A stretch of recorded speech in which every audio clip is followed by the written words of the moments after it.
Assalamualaikum warahmatullahi wabarakatuh. Kami dari kelompok 4 beranggotakan Febri Amelia, Devanti Ayu Zahra, dan Andi Adam Rahmanto akan mempresentasikan hasil diskusi kami tentang materi keberagaman angkatan kerja dan peluang kerja yang setara. Adapun subpembahasannya, yang pertama, ramalan angkatan kerja yang beragam di masa depan. Yang kedua, itu ada manajemen keberagaman. Yang ketiga, itu hukum yang mempengaruhi peluang kerja yang setara. Yang keempat, itu ada peluang kerja yang setara. Baik, di sini saya akan menjelaskan tentang ramalan angkatan kerja yang beragam di masa depan. Pada tahun 2005, Amerika Serikat memiliki jumlah angkatan kerja 147, dan pada tahun 2010, Amerika Serikat diramalkan akan memiliki kenaikan jumlah tenaga kerja sejumlah 158 juta. Department of Labor, Bureau of Labor Statistics meramalkan bahwa jumlah karyawan Asia dan lainnya termasuk Kepulauan Pasifik, India, Amerika, dan Alaska dalam angkatan kerja Amerika Serikat akan mengalami kenaikan sejumlah 44,1% pada tahun 2010. Selanjutnya ada manajemen keberagaman. Keberagaman akrab dengan ketidaksesuaian atau tidak sama, baik itu dalam ras, suku, dan budaya. Dalam angkatan kerja terdapat manajemen keberagaman. Yang pertama, orang tua tunggal dan ibu pekerja. Orang tua tunggal dan ibu pekerja memiliki pengaruh terhadap pekerjaannya karena mereka akan mengurus rumah tangganya, juga akan mengurus pekerjaannya, sehingga mereka harus dapat membagi waktu antara keduanya. Kemudian keluarga dwikarir. Keluarga dwikarir ini orang tuanya kedua-duanya bekerja. Tidak sedikit bahkan orang tuanya yang bekerja dalam satu perusahaan yang sama, sehingga ketika terjadi suatu pemindahan, mereka tidak ingin dipindah. Mereka hanya ingin bekerja dalam satu tempat yang sama antara istri dan suami. Kemudian karyawan tua. Karyawan tua ini memiliki karakteristik tidak ingin berhenti bekerja atau tidak ingin pensiun. Jadi mereka berada di kisaran 60-70 tahun, mereka tetap ingin bekerja. Selanjutnya, orang cacat. Orang cacat adalah orang yang memiliki keterbelakangan atau keterbatasan dalam hal fisik maupun emosional. Mereka tidak dapat bekerja sesuai dengan orang normal pada umumnya. Mereka memiliki keterbelakangan sehingga terdapat sesuatu yang mungkin mereka tidak dapat dilakukannya. Kemudian, pemuda dengan keterampilan terbatas. Banyak sekarang manusia tidak memiliki keterampilan yang mumpuni, sehingga mereka bekerja dengan seadanya saja, sehingga tak jarang mereka ditempatkan atau melakukan pekerjaan dengan semena-mena atau tidak hasil yang maksimal. Selanjutnya, tingkat pendidikan karyawan. Tingkat pendidikan saat ini menjadi tolak ukur dalam melamar pekerjaan. Pendidikan yang tinggi memiliki peluang yang besar untuk mendapatkan pekerjaan yang lebih. Selanjutnya, kesetaraan pekerjaan. Kesetaraan pekerjaan selalu menjadi masalah dalam hal keberagaman kerja, karena mereka menganggap bahwa mereka harus memiliki peluang yang sama, tapi mereka tidak bisa melakukan hal yang sama antara satu individu dengan individu yang lainnya. Jadi di sini saya akan menjelaskan mengenai hukum yang mempengaruhi peluang kerja yang setara. Yang pertama itu ada Civil Rights Act tahun 1866. Jadi undang-undang ini itu didasarkan pada amandemen ke-13 Konstitusi Amerika Serikat secara khusus. Undang-undang ini memberikan seluruh warga negara hak yang sama. Jadi undang-undang ini untuk tidak membedakan peluang kerja antara orang-orang berkulit putih dengan orang-orang berkulit hitam.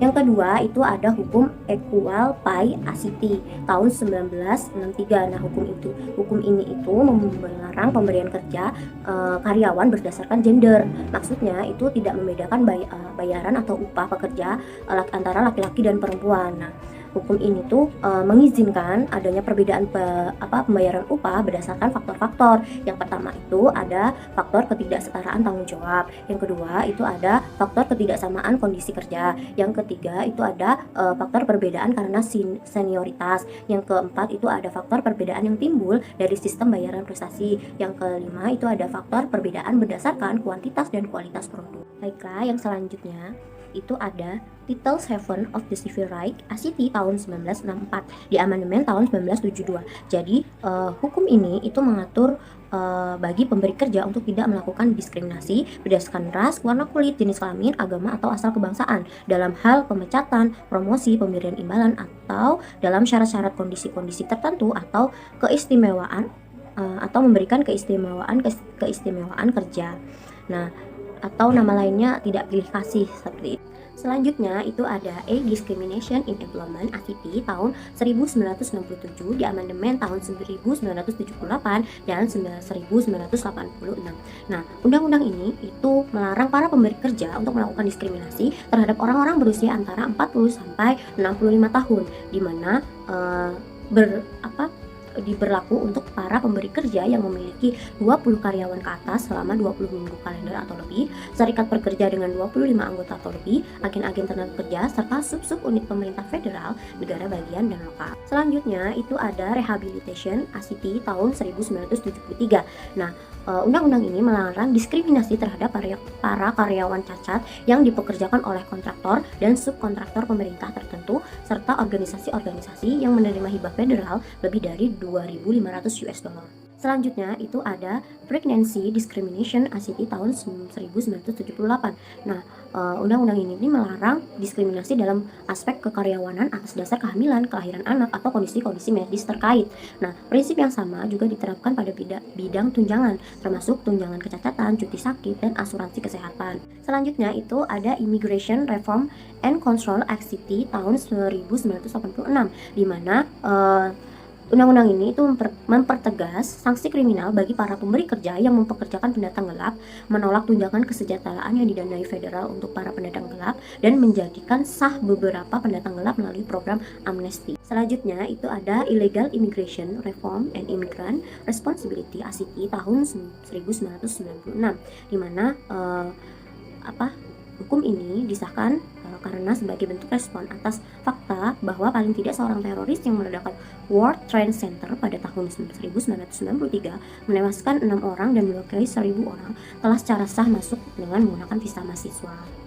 Jadi tidak ada diskriminasi antara seorang yang telah pernah menjadi teroris dengan orang biasa. Selanjutnya itu ada Americans with Disabilities ACT tahun 1990, di mana undang-undang ini itu melarang diskriminasi terhadap orang-orang cacat yang berkualitas.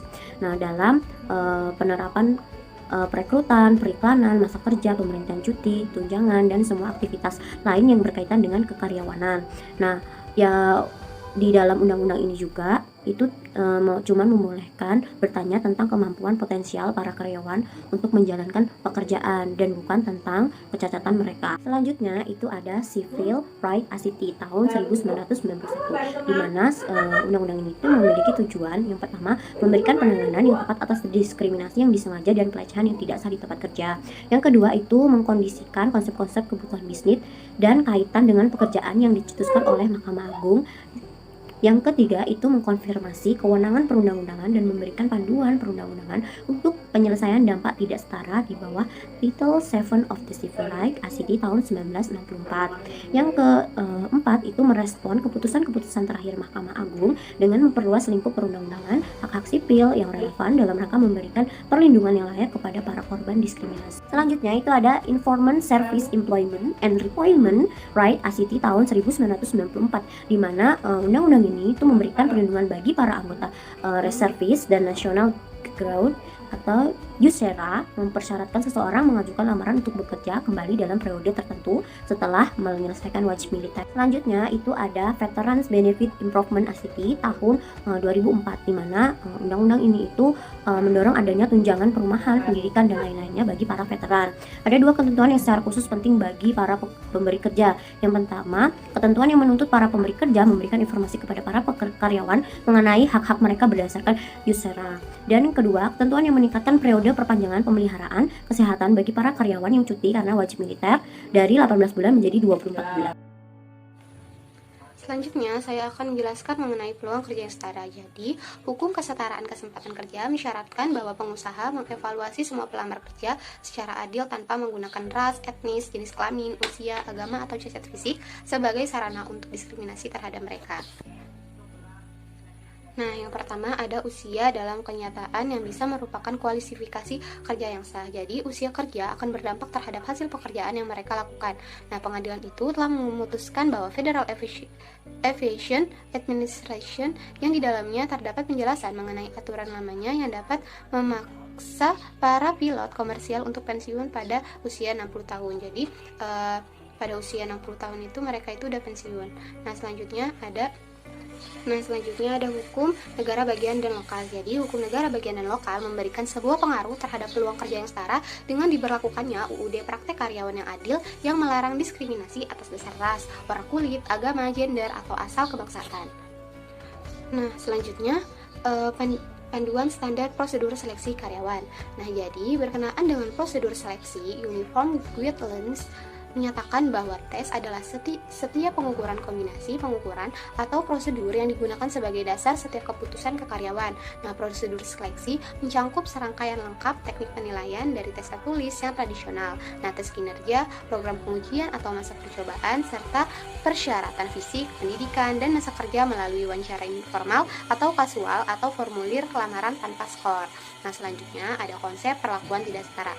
Jadi, perlakuan yang tidak setara bermakna bahwa pemberi kerja itu melakukan perlakuan yang tidak setara pada beberapa orang yang kurang baik gitu dibandingkan orang lainnya.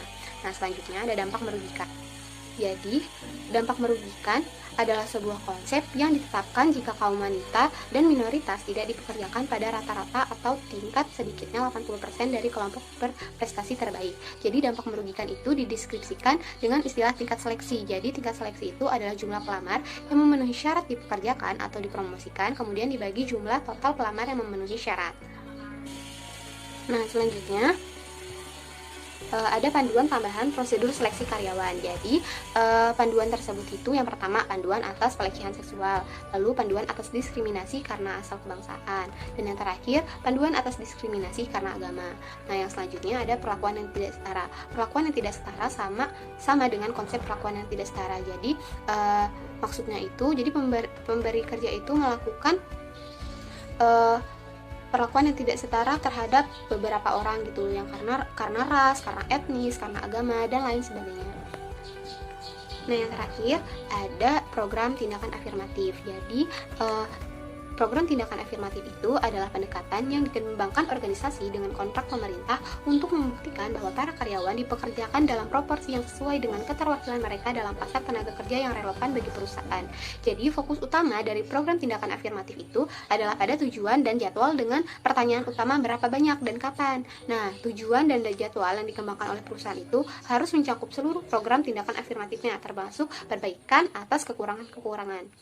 Cukup sekian pemaparan dari kami. Lebih dan kurangnya kami mohon maaf. Pada Allah kami mohon ampun. Wassalamualaikum warahmatullahi wabarakatuh.